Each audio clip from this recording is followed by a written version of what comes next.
de ensino, tenho um grande prazer de trazer o professor Ruben Klein, que é matemático, estatístico, foi professor do INPA até 1974 a 89, depois foi para o Laboratório Nacional de Computação Científica e atualmente está na Fundação Cisgran Rio, e onde ele tem participado de uma série de iniciativas que visam fazer uma radiografia do estado do alunado brasileiro do ensino básico e também de propor iniciativas para mudar esse quadro. Vocês, Rubem. Eu agradeço o convite, né? É um prazer estar aqui. Essa é a minha casa, fui formado aqui, né? Vivi aqui muito tempo, ainda continuo mantendo contato, né? Eu tenho trabalhado na área de educação, né? Uso estatística e matemática na área de educação já desde 89, né? Mais direto, né? Tinha tido uns contatos anteriores, mas realmente direto essa parte. E eu vou falar um pouco sobre resultados, como está a situação, e vou procurar dar um panorama mais geral. Então, vou ter que dar tem muita coisa para falar e vou ter que ser um pouquinho rápido para dar uma ideia. Mas é muito importante a gente ter uma ideia do que, como está o... Deixa eu ver, onde é que liga aqui?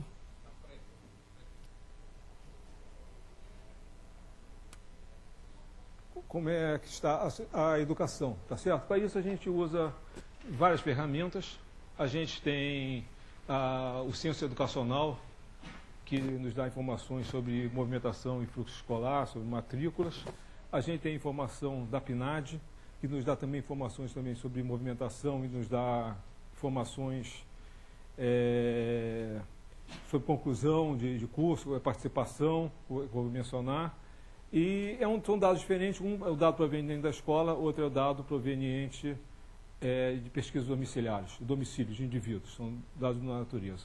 E a outra coisa que a gente também trabalha muito é a parte da avaliação de aprendizagem, onde você tem que fazer avaliações, fazer teste alunos, e a gente vai mostrar que tem muito trabalho para ser feito, né? E é muito importante a gente ter comparabilidade de resultados. E para comparar é sempre uma dificuldade, a gente tem que planejar, senão a gente não compara. Tá? Então, para mostrar, dar uma ideia, começar e dar um panorama, como está a situação, primeiro, o objetivo da avaliação educacional é fornecer diagnósticos e subsídios para a implementação ou manutenção de políticas educacionais. Tá certo? Porque a gente tem que saber o que fazer, tem que ter políticas públicas. As políticas públicas têm que se basear em dados. Né? Não pode ser, eu acho, ele acha e fica por aí. Muito tempo, o grande problema do Brasil é que tinha diagnósticos errados, né? Que foram corrigidos. Né? Então, uma coisa é fornecer diagnósticos e subsídios. E outra coisa que é muito importante é que esses diagnósticos sejam utilizados. Então, uma grande dificuldade que a gente encontra aqui no Brasil, a gente encontra no mundo inteiro, faz a avaliação de aprendizagem e depois usar os resultados da avaliação. Tá? Então, mas isso é algo que a gente vem brigando bastante, eu espero que esteja cada vez mais e consiga usar. Outra coisa é prover um contínuo monitoramento do sistema educacional. Então, você vê como ele está evoluindo ao longo do tempo.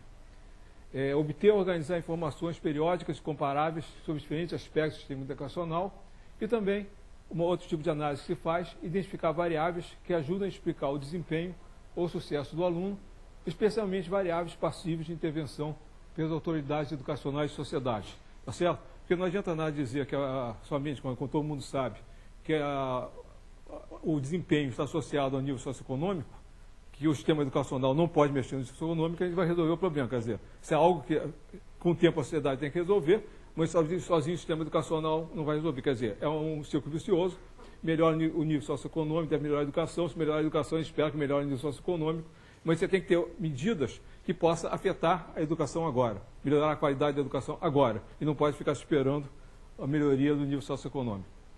Né?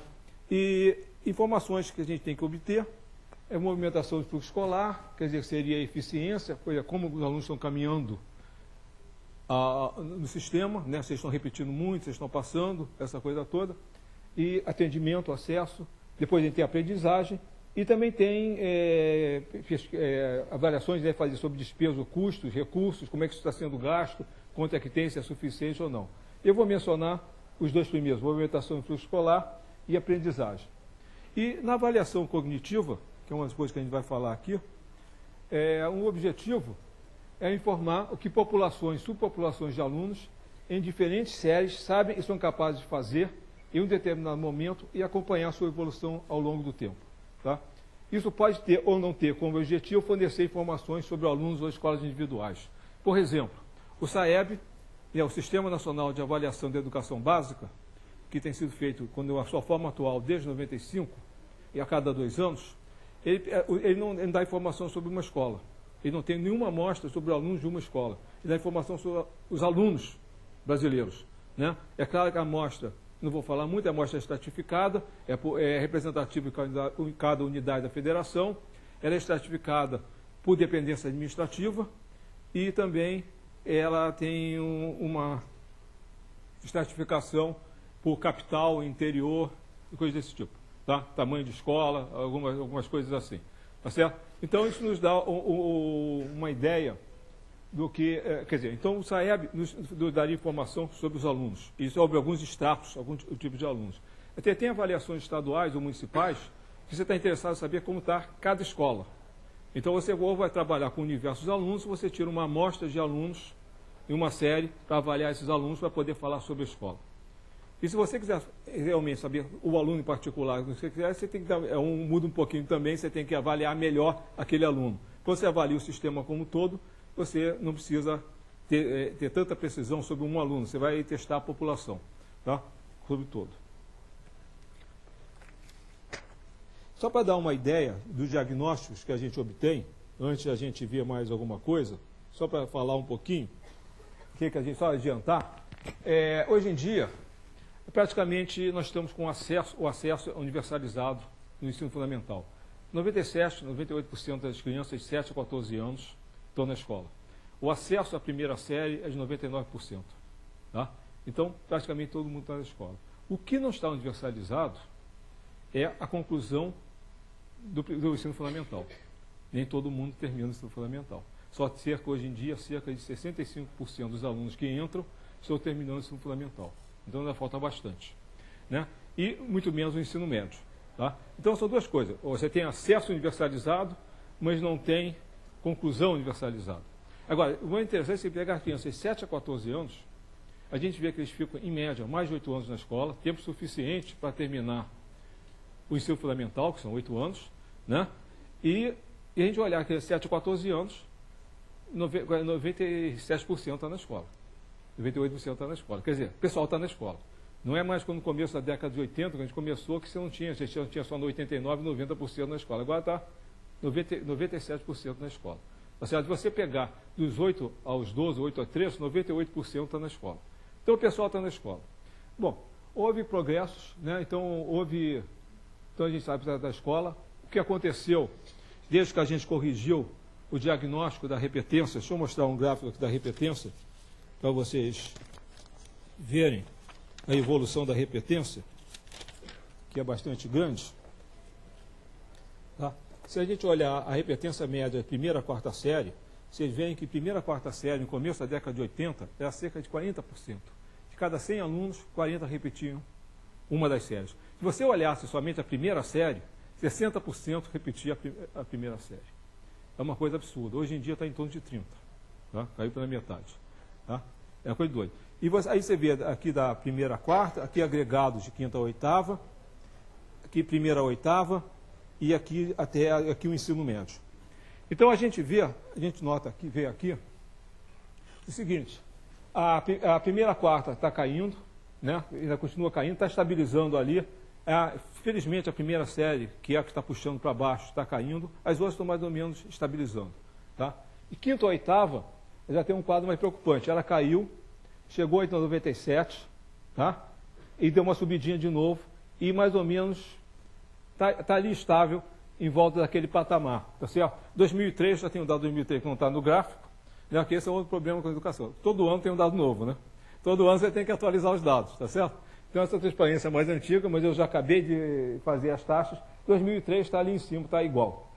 Subiu, desceu, subiu, está oscilando em torno daquele patamar de 20%, tá? Que era no começo da década de 30 e pouco, quase 30%, na década de 80. Né? Começo da década de 90, estava mais de 30%. Tá? Então houve uma queda. E aqui a gente tem primeira a oitava, e aqui a gente tem o ensino médio. Ensino médio também a gente vê que nem a quinta oitava. A quinta oitava subiu na década de 80 e depois caiu. No ensino médio subiu, depois caiu e agora, preocupante, está subindo de novo. Tá? E subiu mais ainda em 2003. Tá? O dado não está aí, subiu quase 3%. Quer dizer, está aqui perto dos 19%, passou para uns 22% a repetência. Então é um negócio extremamente preocupante. E a gente vê o que está acontecendo com o ensino médio, o que aconteceu na década de 80. Quando na década de 80 houve uma grande expansão de matrícula, tanto da quinta a oitava, quando começou a expansão do ensino médio, e com o aumento da expansão de matrícula, aumentou a repetência. É o que você vê ali em cima no gráfico, do quinto a oitava. E você vê também no gráfico do ensino médio. Quando a gente corrigiu o diagnóstico, o mito no Brasil é que o problema não era, o problema era evasão, né? E que não é evasão, a evasão é pequena, a evasão está em torno de 7% ao ano, a evasão entre séries. Tá? O problema é a não conclusão. Mas os alunos ficam muito tempo na escola. Né? O problema era a repetência. Falava que a repetência era de primeira série 25%, mas a evasão era 25%. Né? A evasão da primeira série já, desde o começo da década de 80, então 2%, é muito baixo. Né? Então, mudando o diagnóstico, a gente mostra o seguinte, quando o problema era a evasão, então o problema é que faltava escola e os pais não faziam um esforço para manter os filhos na escola. No momento que você mostra que o problema é repetência, muda o diagnóstico. O problema, e outra coisa, você mostra que as crianças estão na escola. Desde o começo da década de 80, já havia mais matrículas de primeiro grau, de primeira a oitava série, que crianças de 7 a 14 anos. Tá? Fora com o pessoal fora. Quer dizer, por causa da repetência, o pessoal ficava lá. Tá? Agora, esse número, esse excesso, é praticamente duas coortes. Por exemplo, a gente, como se todo mundo de 7 a 16 anos estivesse na escola no ensino fundamental. Ele tem muito mais matrícula, quer dizer, uma ineficiência enorme no sistema, né? E que podia ampliar, tanto para as séries mais baixas, para aumentar a pré-escola, como para o ensino médio, havendo uma mudança, né? Então, esse é o problema. Então, aconteceu. O que está acontecendo agora, também houve uma expansão agora enorme, houve aumento da matrícula e aumento da repetência. Então, quando a gente mostrou, nós, o Sérgio Costa Ribeiro, o professor Sérgio Costa Ribeiro, começou a mostrar que o diagnóstico estava errado, o problema era a repetência, houve uma conscientização e a repetência caiu na década de 90.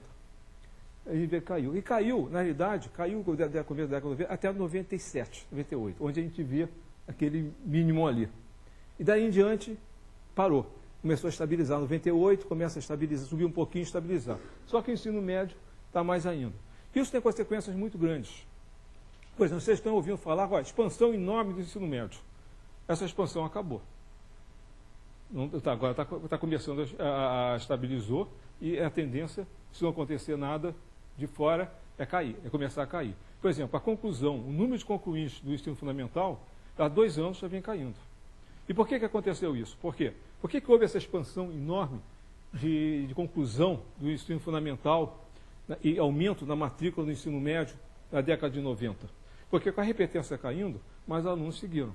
A evasão já não era muito baixa, caiu um pouquinho também, mas mais gente terminando. Mais gente terminando, maior demanda. Só que quando a repetência para de cair, estabiliza, você tem alguns anos, o pessoal continua subindo, e depois o sistema estabiliza. Então, se você fizer uma simulação, você vê que a onda de matrícula ela vai assim, ela sobe, chega a um pico, depois cai, se não houver nada, estabiliza. Então, como ela caiu, subiu um pouquinho, nós já chegamos ao ponto de queda e deve estabilizar um patamar um pouquinho mais baixo. Mais 1 ou 2 anos deve provavelmente parar. Né?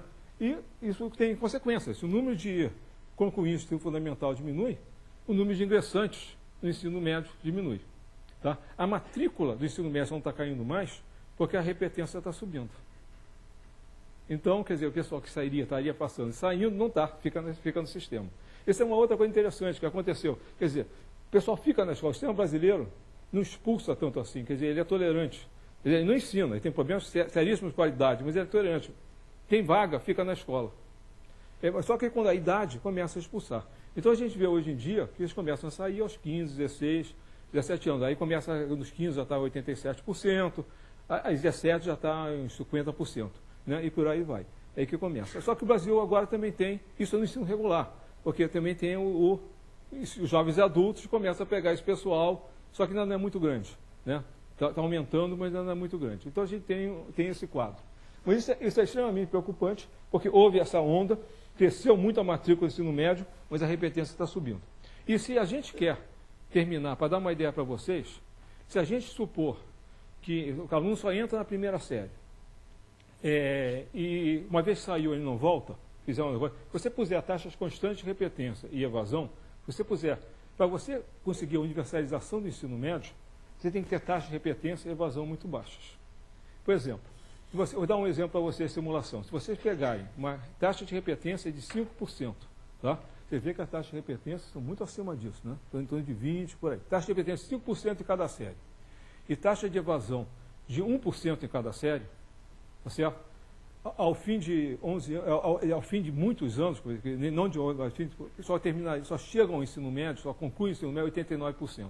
Conclusão, nem assim nós conseguimos universalizar a conclusão do ensino médio. Então, para universalizar a conclusão do ensino médio, nós precisamos de taxa de repetência menor de 1% e taxa de evasão menor que 1%. Tá? Então, isso aqui é um problema seríssimo. Tá? Então, isso é preocupante. Como a repetência está estabilizando, ou até subindo um pouco. Só na primeira série ainda está caindo, ainda está muito alto. E no ensino médio está subindo, nós não vamos universalizar. E essa expansão que está todo mundo falando, ela acabou. Tá? Isso é uma coisa que a gente sabe que mais tem consciência disso. Né? E eu acho que o sistema precisa começar a pensar de novo nisso. Quer dizer, se a gente quer... Né? E outra coisa também, toda avaliação de aprendizado mostra o seguinte: repetir não faz bem a ninguém. Tá? Qualquer avaliação que eu vejo, trabalhei desde 95 e se olha outros locais também, os alunos que já repetiram uma série, a distribuição do desempenho deles é abaixo, bem abaixo dos que nunca repetiram. Tá? Rubem, uma pergunta que eu acho que deve estar na cabeça de vários, vou fazer em nome deles. Significa que você é a favor da aprovação automática? Não sou a favor de promoção automática, mas eu acho que a reprovação é o último recurso. Eu acho que a gente tem, normalmente, a pergunta que se faz, passo sem saber, né, ou só passo quem sabe? Eu acho que isso é um falso dicotomia. A gente tem que passar todo mundo e todo mundo tem que saber, tem que aprender. Na escola é boa aquela que todo mundo aprende e passa. Ou passa e aprende. Tá certo? Então, a única coisa aceitável é essa equação. Então, o que tem que ser feito? Recuperação. Você tem que passar e recuperar. Porque está provado, que tudo que mostra, repetir, quanto mais repete, pior é. Pior fica o desempenho. E aí que o aluno se evade. Por que a gente tem o aluno ficando mais de 8 anos em média e só 65% terminando o ensino fundamental? Por causa da repetência. Tá certo? E era muito pior ainda, era muito mais alta. Então, muito menos. A gente mostrar um outro número aqui para vocês. O que não falta aqui são números. Né? Mostrar um outro número aqui para vocês. Se a gente pegar aqui eu tenho a taxa de participação, que é mais ou menos dá o acesso, a percentual de uma a proporção de uma coorte que tem acesso àquela série, a gente vê que em 81, por exemplo, em 81, só 90% tinha acesso à primeira série. Hoje em dia está em 99%. Tá? Universalizou. Tá? Agora, se você olhar em 81, somente 37% tinha acesso à oitava série. Hoje em dia, esse número está em quase 68%. Tá? Isso ainda não é conclusão, porque para a conclusão, você tira um pouquinho, a conclusão do ano anterior um pouquinho menos, você tira 1 ou 2% aí, porque tem alguns que não terminam, tem a repetência. E o ensino médio, que estava em torno, que é a série 11 aqui, a minha série 11, que estava em 21% em 81, está agora em 48%. E vocês podem ver aqui praticamente, olha, ensino médio, olha, se vocês olharem aqui a data, os anos, até mais ou menos 90, praticamente não alterou nada. Olha, até 90 eu estava ali ainda em 28.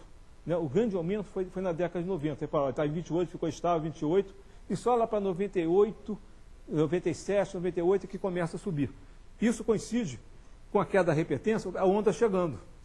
Aí começou. Tá? Só que agora parou. Agora deve dar uma estacionada, esse grande avanço deve dar uma estacionada, matrículas já estão caindo, e deve dar uma estacionada e para por aí. Tá? Então a gente vê, mesmo acontece agora, muito interessante é o seguinte, ó, na quarta série, a gente está chegando em torno de 92. Claro, eu estou falando do Brasil, há diferenças regionais do Brasil enormes. Tá? Eu não vou falar sobre isso aqui, que não tem tempo. Tá? Mas ele tem esses números, não pode. Há uma diferença muito grande. Mas a quarta série, a gente está começando a chegar. E a quarta série ainda deve subir um pouquinho. Por quê? Deve subir mais, porque, mal bem, a repetência da primeira está caindo, né? O resto caiu, está um pouco estável, ainda está havendo a evasão, caiu um pouquinho, está mais ou menos estável, ainda deve subir um pouquinho, mas se não continuar a cair a repetência, não sobe mais. Por exemplo, o único estado que está melhor no país é São Paulo. Tá? São Paulo já está com a taxa de acesso, ou conclusão da quarta série, em torno de 97%. Mas lá em São Paulo, para vocês terem uma ideia, a taxa média de repetência da primeira a quarta está em 6%. Tá? E a evasão está em menos de 1%. Lá em torno de 0,5%. Então você consegue chegar. Tá? Agora, quando chega a quinta ou oitava, a situação piora, a repetência sobe para os seus 10% e a evasão já sobe para os seus 3, 4%, ainda abaixo da média nacional. Então, São Paulo está com uns 80 e poucos % terminando o fundamental. E o ensino médio está com 14, 15% de repetência, então a coisa vai... Vocês vão ver que a coisa vai piorando, né? Então, nós temos muito que mexer, tá? Então, isso aqui é para dar uma ideia no que está acontecendo aqui no país. Bom, voltando ao diagnóstico e à transparência, aqui. Então, em termos de... Daqui, a gente tem aquela consequência que a gente estava falando. A taxa de repetência, eu falei, o ensino médio está subindo. A taxa de evasão caiu, mas estabilizaram, até deu uma subidinha de novo. Tá? A coisa subiu um pouco, deu uma subidinha, que não pode ter que cair mais. E a gente tem, com isso a gente conseguiu que mais gente terminasse, essa grande expansão que eu mostrei. Tá? E também a defasagem da série diminui, obviamente, é a consequência disso. Bom, isso é em termos de fluxo. Tá? Quando eu comecei a trabalhar com esse tipo de dado. E aí, quando a gente mais ou menos descobriu o problema, etc., bom, e agora, o que eles sabem? Os alunos que terminam, como é que eles estão? Tá? Então, a gente entrou na aprendizagem. Tá? Eles vão ver um pouco da aprendizagem. Bom, o SAEB, realmente, nos modos atuais, começou em 95. O SAEB como eu falei antes, ele testa, desde 95 ele testa em português e matemática, uma amostra representativa em todo o Estado, dos alunos brasileiros, de todas as dependências administrativas, tá? Inclusive particular. Tá? E só não pegava, na realidade, a federal, que esse último ano pegou. Pegou um pouquinho primeiro e o resto estava fora. Muito pouca gente, o MEC deixou de fora. Mas agora voltou, o federal voltou a entrar. Tá? Então pega isso aqui. Todas essas. Houve uma tentativa antes de só escola pública, primeira, terceira, quinta e sétima, num outro molde que não tem resultados comparáveis, cheio de problemas. Mas desde 95 a gente tem essa. E a gente vê, desde 95, graves dificuldades na qualidade de ensino. Isso é uma outra coisa. Quer dizer, quando o diagnóstico da repetência, o foco saiu da família e foi para a escola. A escola está com problema, né, de ensinar. Tá certo? E aí a gente vai vendo o aprendizado, realmente vê sérios problemas. A gente vê cerca de 25% das crianças de quarta série com graves dificuldades em língua portuguesa e matemática. Tá? E o que a gente vê depois, continuar olhando, é que, na realidade, os alunos de oitava, a defasagem aumenta, piora. E o ensino médio, muito mais. Quer dizer, então, o sistema não recupera os alunos, tá certo? Muito claro, isso é o que eu falo, tem que passar e tem que recuperar. O sistema não recupera. Eu, há pouco tempo, fiz uma avaliação de alunos de classe de aceleração, tá, em 5 capitais, um em cada região, e tinha um resultado muito interessante. A gente viu, por exemplo, que tempo depois de ter feito classe de aceleração, os alunos que eu peguei, quer dizer, o desempenho de fluxo deles, de taxas, era mais ou menos igual ao dos outros. Não havia muita diferença. Quer dizer, nem todo mundo passou, etc. Muito interessante ver que a gente também fez uma avaliação de desempenho, que eu coloquei na escala SAEB. E peguei, inclusive, alunos que tinham feito a aceleração da 5ª série à 8ª série. Tá? E pus na escala SAEB, aí deu para acompanhar. O que a gente percebeu foi o seguinte: os alunos que fizeram a aceleração não estavam no mesmo nível que os alunos que nunca fizeram a aceleração. Estavam abaixo. Mas eles estavam melhores que se tivessem ficado na 4ª série e saído da escola. Quer dizer, a recuperação deles não foi a desejável, foi abaixo da desejável, mas foi melhor do que se não tivessem feito. Tá? Então, houve um ganho de aprendizado da população. E foi melhor mantê-los na escola, sair um pouco melhor, apesar, né, de problemas, do que se não tivessem feito a aceleração. Mas isso mostra que vale a pena tentar recuperar, só que tem que melhorar o processo, né? O processo tem que ser mais eficiente, né? Esse é o resultado do processo. E quando a gente vai na terceira série do ensino médio, aí a coisa é muito mais trágica. Eu diria que menos 5% dos alunos que terminam o ensino médio tem nível que a gente consideraria adequado ao ensino médio, especialmente em matemática, né, que é o nosso foco aqui, especialmente em matemática. Tá? Então é uma situação bastante grave. Não é à toa que vocês veem há anos e anos e anos as universidades reclamando da qualidade dos alunos que entram. E cada vez reclamam mais. Tá certo? E cada vez o que elas tentam fazer? Não, vamos mexer no vestibular, no exame de entrada, para selecionar melhor. Selecionar quem, gente? Não tem quem selecionar. Tá? Esse resultado mostra. Se vocês olharem aquele outro número que eu peguei antes, também vocês vão ver esse número aqui, ele nos dá um dado muito interessante. Essa coluna 12 aqui é acesso à universidade, acesso ao ensino superior, tá certo? Proporção da coorte. Então, vocês olharem, no começo da década de 80, praticamente 50%, quase 50% dos alunos que terminavam o ensino médio acabavam entrando numa faculdade, no ensino superior. Tá? É um número alto, 50%. Quer dizer, o problema é que pouca gente terminava o ensino médio. Mas a proporção dos concluintes que entravam na faculdade era alta. Né? É mais alta, essa proporção é mais alta na Europa, só que na Europa muito mais gente terminava, essa é a diferença. Né? E essa proporção, à medida que foi aumentando a conclusão, o acesso ao final do ensino médio, o ensino superior não acompanhou. Hoje em dia está quase em torno de 30%. Tá? Em torno de 30%, 33%, um terço, né? Mais ou menos um terço. Caiu de 1,5% para um terço. Isso só vem subindo a proporção nos últimos anos, né? E começou a haver o aumento. Antes também não tinha. Tá? Isso eventualmente, não quer dizer que seja logo no ano seguinte, tá certo? Terminou, entra. Não, a pessoa vai fazendo, acaba entrando, então tem um acesso. Então vocês veem que realmente não há muito, né? Quer dizer, dentro dos que terminam, bom, antes quase 50% entra, agora um terço entra, né? E a gente vê a qualidade. Então não há muito o que fazer. Se vocês querem melhorar o ensino superior, a gente tem que melhorar a qualidade do ensino básico. O grande investimento que o país precisa fazer é o ensino básico. E o que foi que os países asiáticos fizeram, né? Coreia, Japão, todos investindo maciçamente no ensino básico para melhorar o nível geral da população e a gente vê o que aconteceu, né? E isso que o Brasil não tem feito. Agora, o que o SAEB fez, um grande ganho, grande vantagem do SAEB, é que, por exemplo, até há pouco tempo atrás a gente só ouvia falar, até hoje, a gente pega um jornal, quando fala em educação, você vê gastar dinheiro em educação, você vê os jornalistas escrevendo, construir escolas. Escolas têm. O problema não é construir escolas. O problema é da qualidade do ensino. O problema é que os alunos passam. O problema é que os alunos terminem sabendo, com qualidade. Tá? Isso a gente não vê. A gente não vê discurso político falando isso, e a gente não vê jornalista falando isso. Eu fico extremamente irritado toda vez que pego um jornalista que vai falar sobre educação, pegar o dinheiro e construir escola. Não é isso que precisa. Escola tem.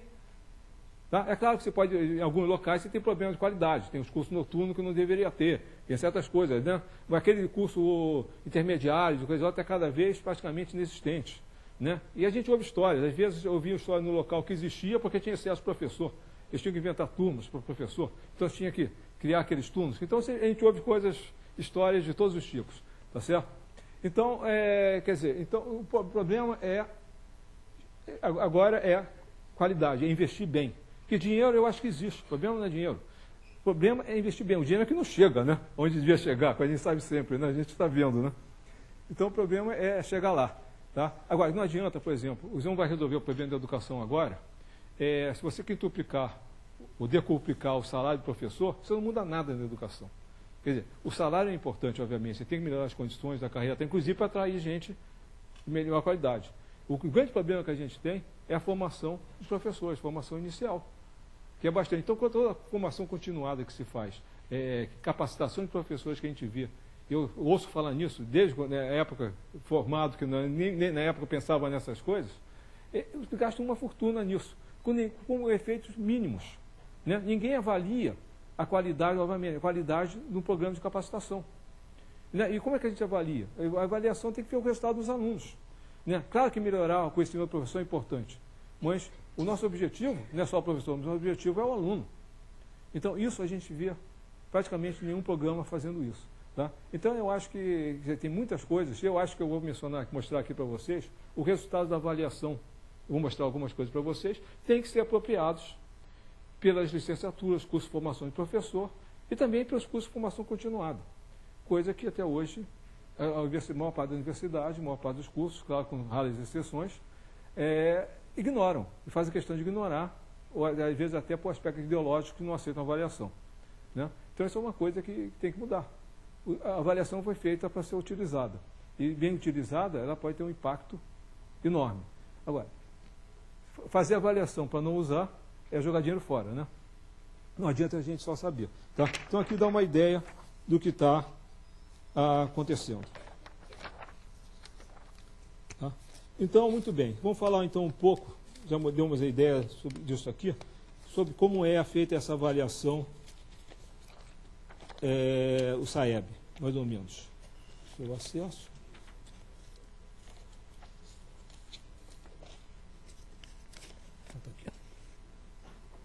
Então, o SAEB, só para dar uma ideia do SAEB, da complexidade do SAEB, como ele está sendo feito hoje em dia, ele tem o objetivo, a avaliação cognitiva da população, monitorar ao longo dos anos e identificar fatores que ajudem a explicar o desempenho dos alunos.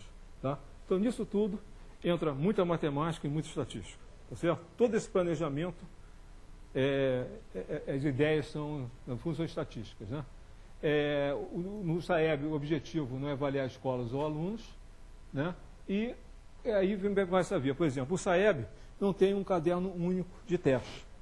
Tá? Por exemplo, nós estamos acostumados, por exemplo, em 91, 90, 93, quando houve aquele SAEB, que era uma única prova de 20 questões, ou 30 questões. O SAEB não. O SAEB, por exemplo, costuma apresentar em cada ano, em cada série, tá, 169 itens à população. Mas a população só responde a cerca de 39 itens. Tá? Então, você não só tem uma amostragem de alunos, mas como você tem uma amostragem de itens. Tá? E para fazer essa amostragem, a gente usa, eu vou mencionar um pouco, um planejamento de experimento, planejamento em blocos balanceados incompletos, tá? Uma linguagem estatística. Né? Planejamento para poder fazer essa distribuição da maneira que a gente quer. Bom, desde 95, as séries avaliadas do SAEB são a 4ª série e a 8ª do ensino fundamental e a 3ª série do ensino médio. Bom, por que essas séries?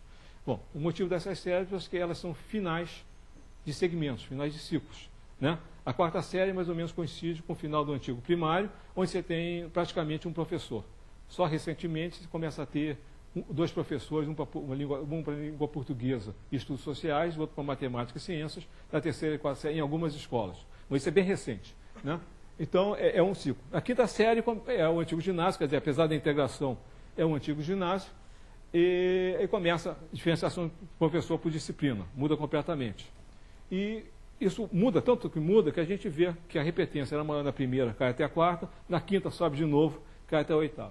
Depois a gente tem o ensino médio, né, que vai até a 3ª, novamente, a 1ª série do ensino médio, outro segmento, a repetência também subia e depois caía. Então, a gente pega o final. E outra coisa, motivo de pegar o final, é que o Brasil não tem um currículo unificado. Tá? Você não vai dizer, por exemplo, um aluno da 3ª série do ensino fundamental no Brasil vê isso, isso, isso. A gente não sabe. Em alguns locais vê algumas coisas, outros locais vê outras.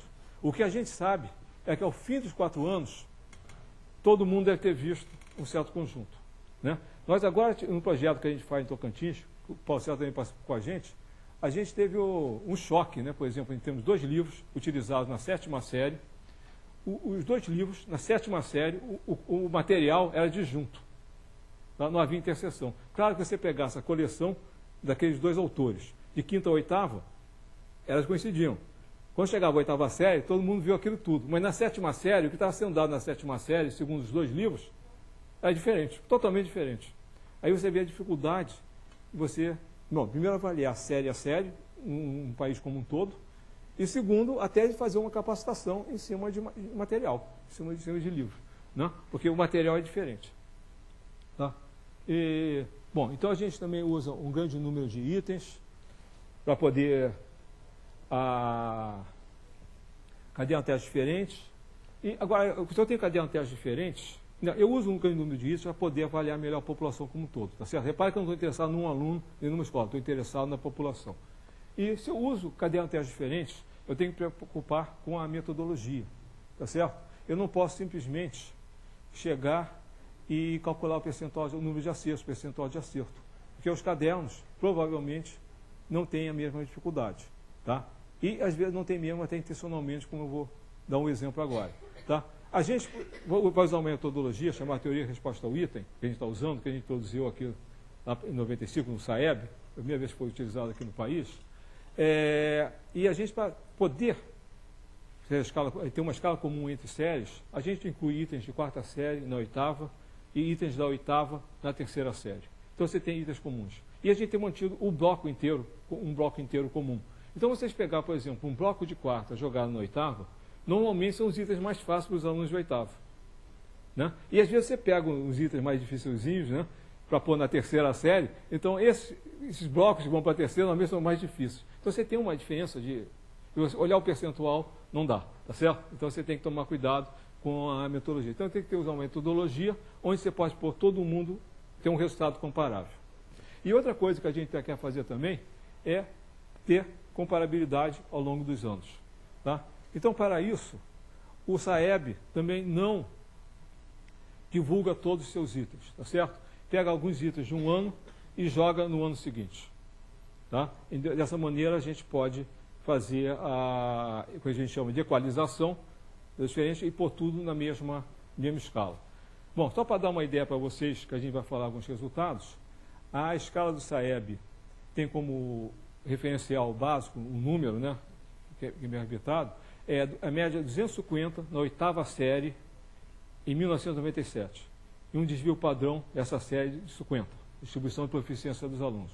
Daí em diante, todo o resto vai cair no seu lugar. A média da 4ª, a média da 3ª e a média dos outros anos. Então a gente pode acompanhar as médias. Tá? Curiosamente, o desvio padrão em todas as séries, em todos os anos, é em torno de 50. Tá? É 49, 51, 48, mas tudo em torno de 50. Ainda é curioso, uma vez alguém me perguntou, isso é intencional? Não. É acontecendo. Né? Não foi intencional. Tá? Então, isso aqui. Isso mostra a necessidade da teoria de resposta ao item. E também o SAEB também tem questionários para alunos, diretores, professores, escola e turma, para a gente poder fazer aquela análise de fatores associados, onde a gente usa técnicas de estatística para explicar desempenho. Né? Hoje em dia tem se usado muito o chamado análise, modelo de regressão multinível hierárquico, onde se leva em conta uma estrutura de hierarquia, aluno, turma, escola e qualquer outro nível. Isso aparece em várias coisas. Tá? Eu vou falar pouco sobre isso, mas isso aqui nos dá bastante informação para qualquer coisa. Então, só para dar uma ideia do planejamento que a gente usa. Cadê a...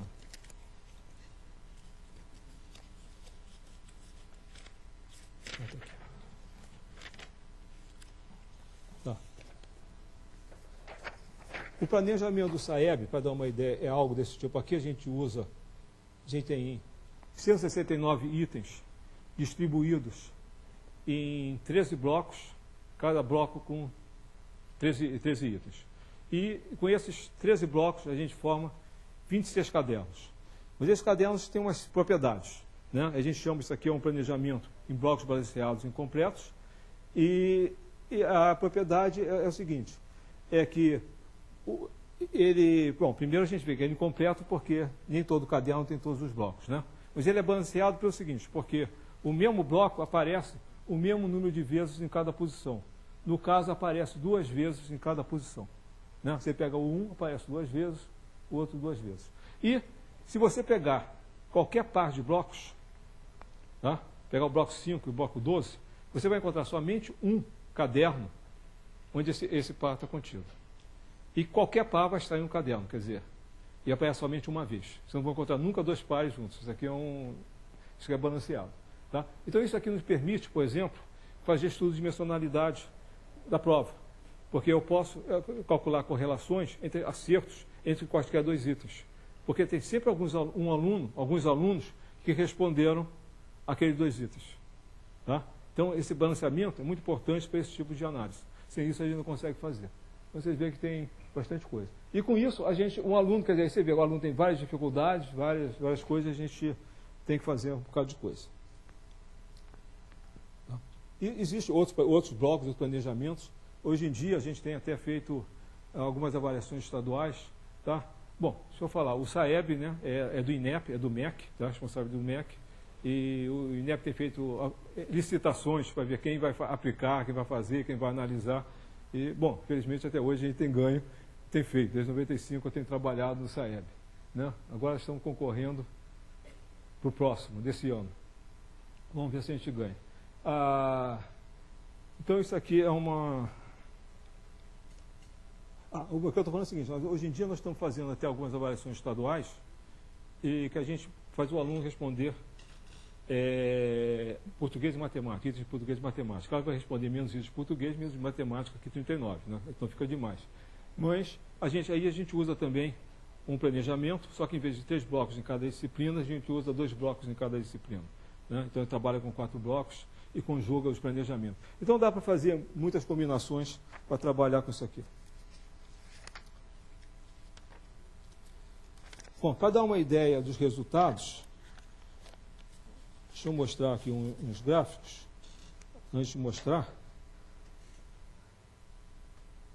Só mais um comentário antes de falar isso aqui, que eu não trouxe números, eu vou mencionar, é o seguinte. A gente vê, por exemplo, falar que a repetência não ajuda nada, e aliás, nem existe diretamente uma associação entre repetência e aprendizado, entre reprovação e aprendizado. Um aluno que é reprovado numa escola poderia ser provado com louvor na escola do lado, tá?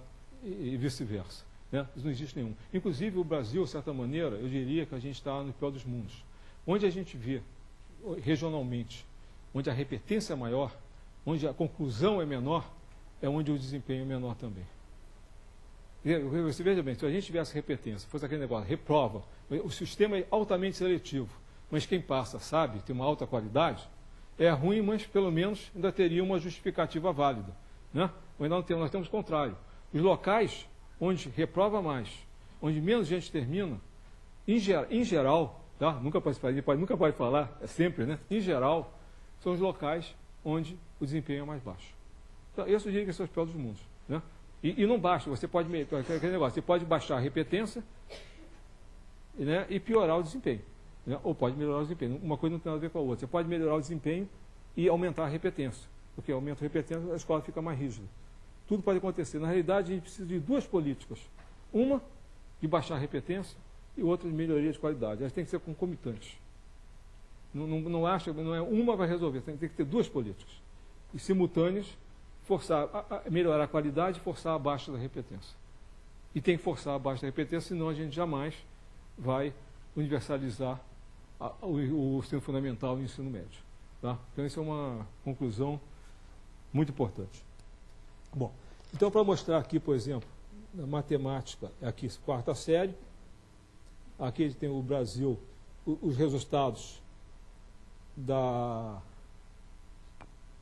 desde 95 a 2003, tem 95, 97, a cada 2 anos, 95, 97, 99, 2001, 2003. E a gente tem ali a média com intervalo de confiança. Então a gente vê que houve uma queda realmente em 99, tá? E eu queria falar, eu falei, houve uma grande expansão de matrículas, houve mudança do perfil do alunado, bastante grande, né? Por exemplo, para dar uma ideia, onde a repetência era mais alta no país, era no Nordeste, Norte e Nordeste, onde a repetência na primeira série chegava a 70%. Foi no final dessa década de 90 que isso começou a cair e, de repente, a 4ª série inchou. Isso mudou o alunado. Acontece na 8ª série, você vê que é muito maior, no Sul-Sudeste é bem menor, Norte e Nordeste é bem mais pronunciado a queda. Né?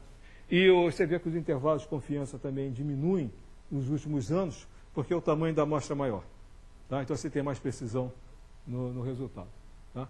Então houve uma pequena... Só apenas Sul-Sudeste, os intervalos, apesar de estar mais baixos, os intervalos se interceptam, você às vezes não pode nem dizer que houve uma queda significativa, né? Apesar da tendência, para mim está muito claro. Né? Agora, quando você olha Norte e Nordeste, você vê que realmente houve a queda, né? Mas a queda é provavelmente isso, muito mais gente terminou. E curioso que a gente vê a mesma coisa na oitava série, mas menos pronunciado, né? Menos pronunciado, mas então, obviamente também mais norte, nordeste, etc. Por exemplo, tem estado do nordeste que fizeram políticas de correção de fluxo, coisas absurdas, tá? Aliás, houve também, por exemplo, no Paraná, acho que em 98, eles criaram um programa que jogavam as crianças com mais idade, de quinta a sexta série, na oitava série. E dobraram a matrícula de oitava, em um ano. Né? A oitava passou a ter mais alunos que a sétima, que a sexta. Claro que isso tem um preço. Né? Melhora o fluxo, corrige um pouco, futuramente pode ser melhor, mas instantaneamente sofre. Por exemplo, no Ceará também, eles têm um programa Tempo para Avançar, em um ano, de repente, dobrou a matrícula de coisa. Quando a gente olha, faz o fluxo, a gente vê que aumenta a evasão na quinta, aumenta a evasão na sexta. Não é que alunos novos foram postos na oitava. Alunos que estavam na quinta, sexta série foram jogados para a oitava por cada idade. E é claro que isso tem um efeito, cai a média. Isso é normal. Aliás, em qualquer lugar do mundo, quando você muda, você aumenta a inclusão inicial, no começo, pega um grupo que normalmente não chegava lá, ele entra, em geral, você vê um desempenho inferior. Sorte que, por exemplo, nesse caso aqui na oitava, o desempenho não foi, a queda não foi tão grande. Houve uma queda, mas não é tão grande. E no ensino médio, com todo esse aumento que houve, eu vou mostrar uns números aqui, vamos deixar, também há queda, mas, quer dizer, o nível médio já é muito baixo, ele continua mais. Talvez não houve queda maior, porque o nível já é baixo. Então não tem muito mais realmente para onde cair. Mas não houve tão baixo. Mas a gente vai olhar. Tá? Matemática é melhor que o Não. As escalas são diferentes. As escalas são diferentes. Quando você justamente, agora novamente, tá? Aliás, o seu comentário é bom, tá? Primeira coisa, a gente tem uma escala para cada série, não são comparáveis. Elas começaram igual em 97. A média da oitava série é 250. Só que em português a queda foi muito maior que em matemática. Em 99 houve uma queda em português. Assim, um país em todas as séries, negócio, tá? E é uma coisa que ainda precisa ser. Desculpa, houve a queda, mas quando você interpreta a escala, aí que é o negócio, você tem que interpretar a escala. O que quer dizer esse 250? Tá certo? Aí eu pergunto a vocês dão uma prova, mesmo de 0 a 100, o que significa 50%? O que é uma nota boa? 50% é bom? 70% é bom? Isso depende da dificuldade da prova. Tá certo? Você diz, poxa, se você pegar a mesma prova em duas turmas diferentes, uma pode ter uma média de 30, outra tem uma média de 70, é a mesma prova. Quer dizer, a única coisa que eu estou comparando é a qualidade das turmas. Claro, a turma que tem média de 70 tem desempenho bem melhor que a turma que tem média de 30. Agora, o que eles sabem? Eu continuo sem saber, se eu não ver a prova e fizer uma análise. Então, a gente tem que interpretar a escala. Tá? Esse é um outro conceito, quer dizer, a escala de desempenho, interpretação da escala de desempenho que a gente introduziu no SAEB de 95. Tá? E para a gente poder fazer alguns julgamentos de valor. Aí eu pergunto, bom, você diz o que eu estou dizendo, por exemplo, essa teoria, da teoria resposta ao item, que eu não vou ter tempo de falar muito, mas eu acho que era melhor dar essa ideia do que falar muito na técnica, tá? Quem quiser eu posso postar depois. Ela tem um pressuposto que é ter uma variável que a gente não observa, que me permite fazer isso, ela tem que me permite que é responsável, quer dizer, o valor dela, quer dizer, o aluno está num certo nível, ele tem uma certa probabilidade de resposta. Que a teoria de resposta ao item modela a probabilidade de resposta ao item. Certo? E a gente faz um bocado de coisa. É essa invariância, essa variável latente que me permite ter essa invariância entre populações e poder fazer essa equalização toda, tá certo? Mas aí quando eu faço isso, eu tenho uma indeterminação, eu não tenho um zero absoluto, nem uma unidade absoluta. Então, quando a gente trabalha normalmente no programa, põe uma média zero para a população de referência e um Gil padrão 1. Mas a gente não apresenta o resultado dessa maneira, fica meio esquisito, né? Então a gente faz uma transformação linear e trabalha com a média 250 e o Gil padrão 50 na oitava série e o resto encaixa. Tá? Agora, o que é o 250? É bom ou é ruim? É a média. Ou isso pode ser bom ou pode ser ruim. Então a gente tem que interpretar. Então, rapidinho, eu ia mostrar um bocado de coisa, eu ia mostrar a escala, eu acho que não vou dar tempo, então eu vou mostrar um pouco o resultado de análise, uns 3 exemplos de itens a gente aplica, que eu acho que aqui na matemática eu tenho que mostrar esses itens. Um primeiro, para dar uma ideia aqui, a gente pegar aqui o 3/4, tá? Aqui, a fração 3/4 corresponde ao número decimal. Tá? Isso numa oitava série. Tá? que vocês acham? É uma questão extremamente fácil, né? Qual seria o percentual, a proporção esperada de resposta que a gente esperaria, né? Eu no começo, quando vi a primeira vez, pensei que fosse alto. Bom, mas desde 95, a proporção de resposta, percentual de resposta é todo de 25%. Tá? 25% na oitava série. Tá? E, bom, aqui tem um bocado de outras estatísticas que eu pensei em falar tudo para vocês, não vou ter tempo, tá? 95, o item de uma boa discriminação, separa muito bem os alunos melhores dos piores. E se eu olhar um outro gráfico aqui para mostrar para vocês... Rubem, talvez valha a pena você correlacionar com a aplicação ao grupo de professores daquele estado. Eu vou falar aquilo também. Vê se aqui eu estou no oitavo. Tá? Agora, observem aqui. Aqui eu tenho a proporção de resposta por alternativa. Observem a alternativa D. 53% dos alunos foram atraídos à alternativa D. Olha o que é a alternativa D. 3,4. Tá? Quer dizer, a barra é vírgula. Vocês estão rindo. Né? Mas isso a gente vê, né, Paulo? Desde 95. E não muda. E olha, corrigir isso é dificílimo. Tá? Bom, vou mostrar outra coisa para vocês. Nesse caso aqui,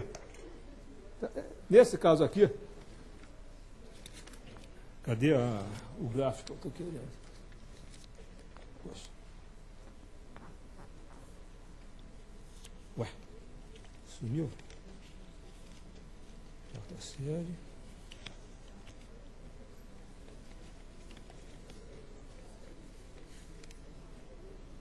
Ué. Ah, está aqui. Bom, aqui eu tenho uns gráficos. Tá? Mas vamos olhar esse gráfico aqui de baixo, que é mais fácil de explicar. Aqui eu tenho para cada habilidade, deixa eu levantar mais aqui. Para cada habilidade, tá? Eu tenho a proporção de resposta por alternativa. Tá? Então a gente viu que o gabarito era o B, né, o 0,75, ele sobe, você repara que aqui o pessoal não sabe, não faz, e olha aqui o D, que é o 3,4. Né? Quer dizer, o grande grupo mais fraco, até, olha, e aqui tem mais, aqui é mediano, aqui é o percentil 95 da distribuição da população, percentil 90. Então você vê que mais ou menos, até quando eu vi o percentil 75 ou mais, a alternativa D é majoritária. Tá? E só mesmo os melhores, perto do percentil 90, percentil 80, é que começam, você pode dizer que a população domina isso. Tá? Então isso aqui. Agora vamos ver esse mesmo item na quarta série. Tá, o mesmo item na quarta série. Bom, na quarta série, a proporção de resposta foi só 8%. Fica em torno disso, 5%, 8%, aí é tudo igual. Tá? Bom, na alternativa D, aqui mudou. Aqui qual é? É a A, 67%, aumentou mais ainda. Agora olha um gráfico aqui. Olha esse gráfico aqui.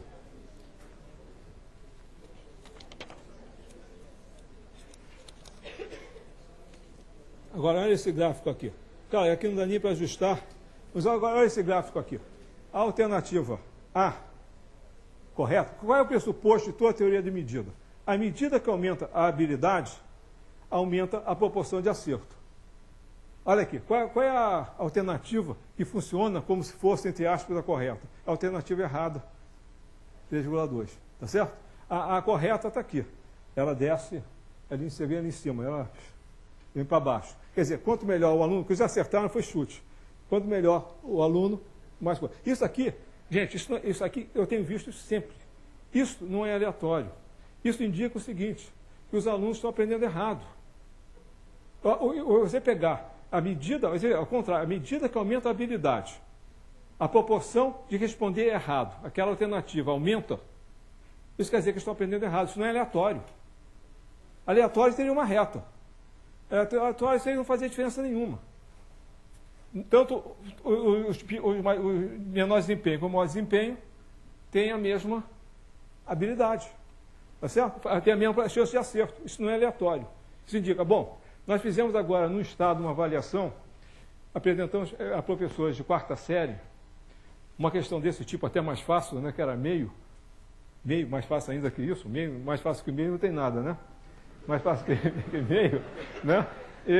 E somente 56% dos professores de quarta série acertaram essa resposta. Uns 32% puseram 1,2. Tá? Então, gente, isso é Brasil, hein? Essa coisa a gente vê, vocês estão espantados. Mas isso é uma coisa que a gente tem que começar a mudar. Tem que ensinar muito bem decimal, fração. A população não sabe. E sem saber isso, não faz nada. Então, isso aí me dá uma ideia do ensino da matemática. Tá? Agora, mais um probleminha só para mostrar para vocês. Vamos pegar isso aqui na quarta série também. Aqui é o inverso. Aqui eu pego 1,6 para pôr para a fração. Tá? Novamente, somente 5%, a mesma coisa. Novamente, 1/6, que é a C, 72%. Tá? Novamente, vírgula virou fração. Entendeu? E se a gente olhar o gráfico,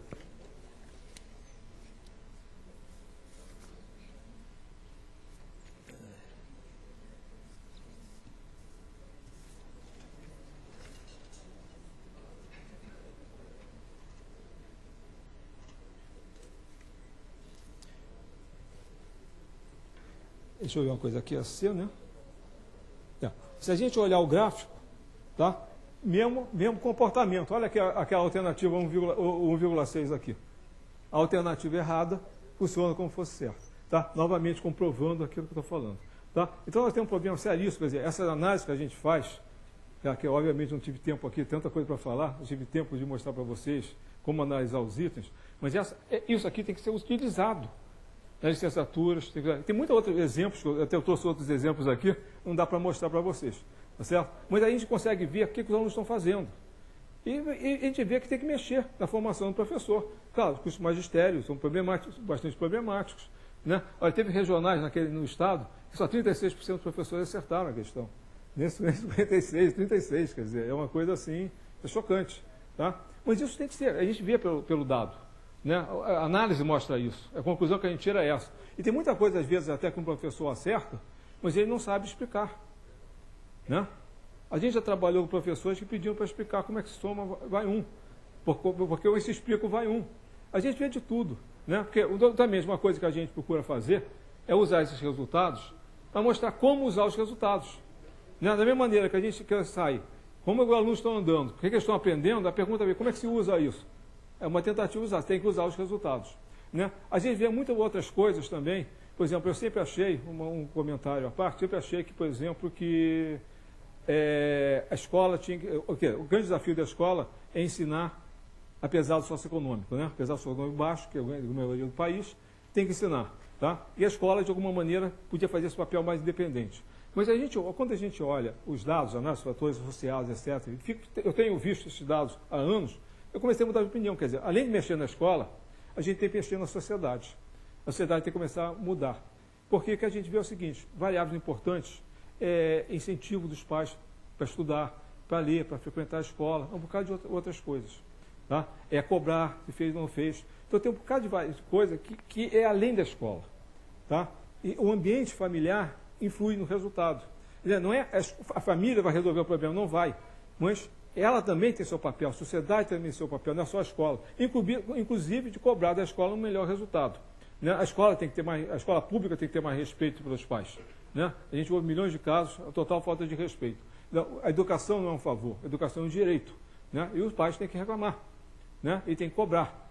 Né? Agora, também tem outra coisa que a gente vê, da cultura. A cultura começava a gente ver o resultado, valorizar o bom aluno. Né? Valorizar o bom aluno.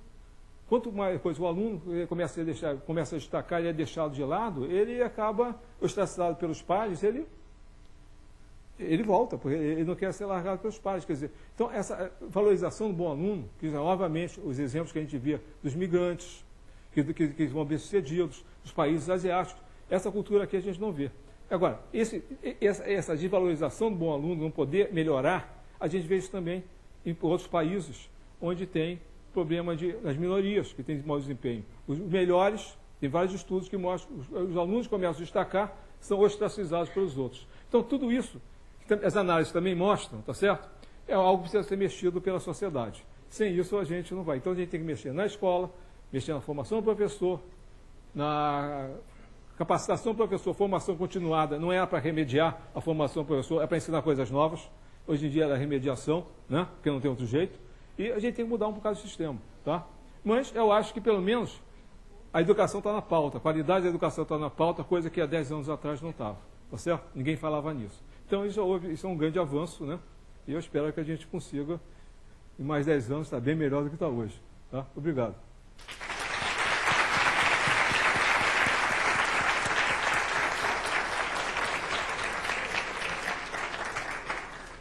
Obrigado, Rubem. Infelizmente, a gente não tem tempo para perguntas, mas acho que se alguém quiser um esclarecimento adicional, a conversa continua ali no corredor.